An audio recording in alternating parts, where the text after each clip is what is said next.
Então vamos lá, galera. Vamos pro passo a passo. Qual é o primeiro passo? Obviamente, a primeira coisa que a gente tem que se preocupar é como conseguir clientes. Pô, é legal ter o logo, é legal, mas olha só, nenhuma empresa se sustenta sem cliente. A primeira coisa que tem que se preocupar. A primeira coisa é, cara, beleza, vou criar o Minimiza. A gente já tava pensando, cara, mas da onde vão vir clientes? Aí a gente começou a refletir isso lá atrás, antes de fundar o Minimiza. A gente, pô, tem o nosso network, né? Tem as empresas que a gente trabalhou, a gente pode falar. Laís usa o LinkedIn, de repente depois a gente pode começar a produzir conteúdo no LinkedIn, Laís gosta do LinkedIn. E aí você começa a pensar nas opções.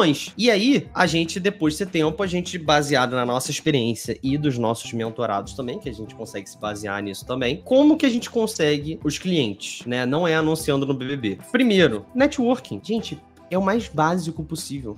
Mas eu não tenho muito networking. Tem sim, cara. Apesar do nome difícil, networking é só você falar com as pessoas que você conhece. Simples. Exatamente. Assim. A gente que é do marketing costuma dar nome difícil para coisas simples. Nomes em inglês para ficar mais bonito. Cara, networking é você falar com quem você já conhece. E aí, há 20 anos atrás, networking é uma parada mais difícil, né? Hoje a gente tem a nossa querida rede social. O primeiro cliente do Minimiza veio com um post no Facebook. Na época a gente usava bastante Facebook.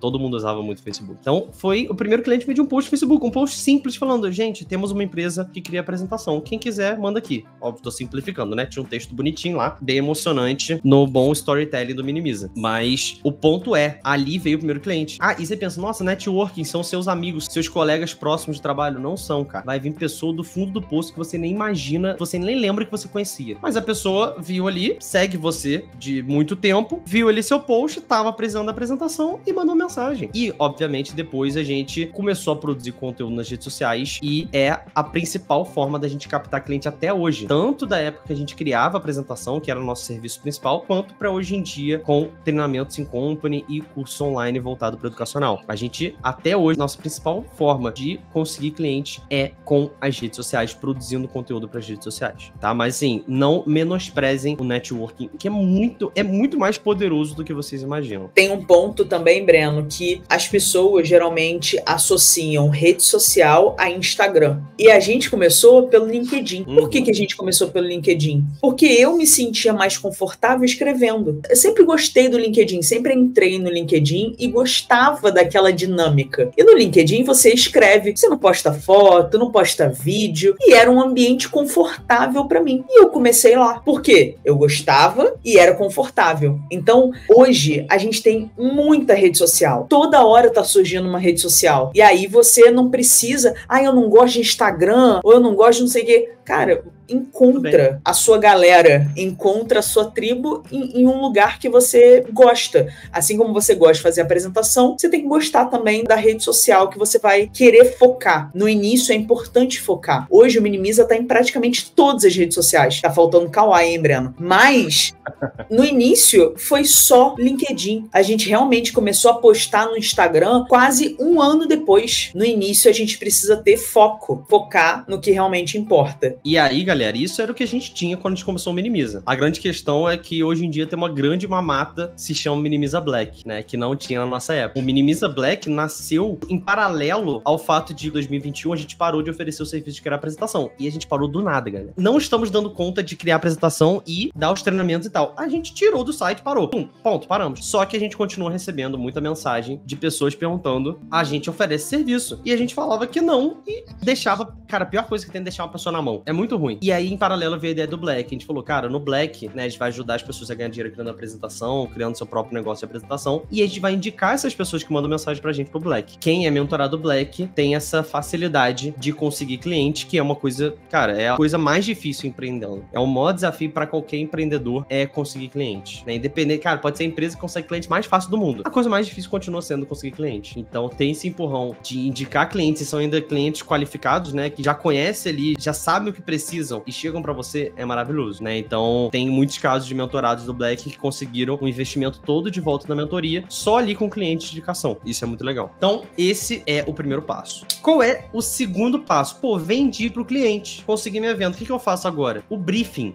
Estamos cheios de nome bonito hoje. Estamos cheios de nome Faria Limer. O que é o briefing? O briefing nada mais é do que as especificações sobre aquela apresentação. E a gente fazia o briefing num formulário simples do Google Forms. A gente não comprou lá o domínio, então a gente criou um Forms e aí a gente pegava as informações necessárias para fazer aquela apresentação. Então, óbvio, a gente pedia os dados de contato da pessoa, a gente pedia para quando era a apresentação, qual era o prazo de entrega, qual era o tipo de apresentação, quanto tempo ela tinha para apresentar, como ela conheceu a gente coletava esses dados também, a gente pedia para a pessoa colocar a apresentação dela para a gente analisar e fazer o orçamento, são todos os detalhes ali para depois você criar o orçamento. E uma coisa que vai ajudar muito para criar esse briefing é saber planejar a apresentação. A gente tem uma ferramenta gratuita, tá no nosso site, gente, minimizapresentações.com/gratuitos. O eNote é uma ferramenta para planejar e roteirizar a apresentação, uma ferramenta gratuita. E o planejamento ajuda muito nisso, porque o planejamento vai ter ali o tipo de apresentação, o objetivo da apresentação, o tempo da apresentação, vai ajudar, respondendo essas perguntas do planejamento do eNote, a criar o seu formulário de briefing. Esse é o segundo passo depois que você fecha com o cliente, é preparar o formulário de briefing para você poder fazer o orçamento. E aí a gente vai para o terceiro passo, que talvez seja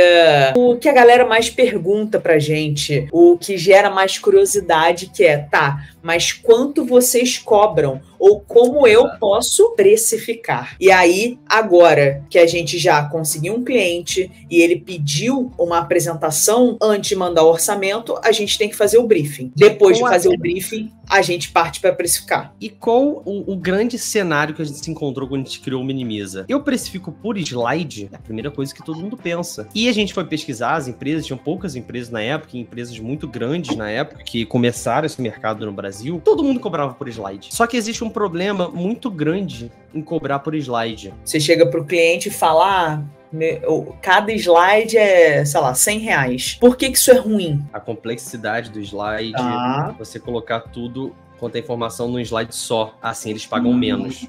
Aí, Jorge, você gabaritou.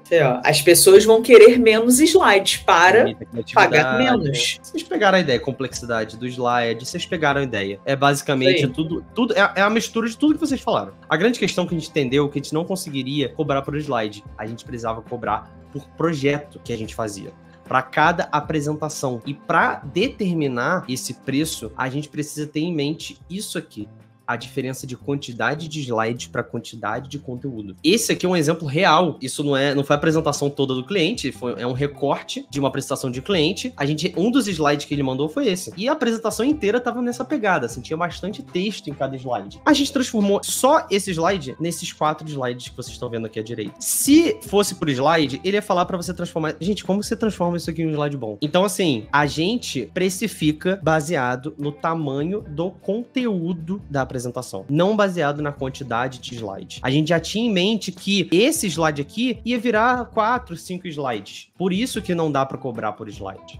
E além do principal problema da pessoa, cara, atochar a apresentação em poucos slides para pagar menos. E a gente teve que ter um culhão, né, Breno? Porque o mercado inteiro cobrava por slide. Mas a gente não via nenhum sentido nisso. A gente fala, cara, esse povo é maluco? Esse povo é doido? Vocês concordam que é muito mais difícil fazer um slide cheio de texto ficar bonito do que fazer vários slides? Fazer vários slides é mais fácil de deixar bonito do que transformar esse slide, a gente chama esse tipo de slide cheio de texto, assim, igual tem no exemplo de slide Machado de Assis. Não tem nada visual, é só a letrinha pequenininha, cheio de texto. É o slide Machado de Assis. É muito mais difícil fazer o slide Machado de Assis. O Jorge fez uma pergunta boa aqui, que são duas coisas diferentes, né? Tem o tamanho do conteúdo e tem a complexidade, pelo que eu entendi, do tipo de conteúdo. O tema da apresentação ser mais complexo para você, isso é muito, né, pessoal, é muito da vivência de cada um, tem que estar embutido no valor. A complexidade do conteúdo ali tem que estar embutido na precificação. Falando em consideração, tem outras coisas também que vocês têm que levar em consideração, que muitas vezes as pessoas não pensam. Por quê?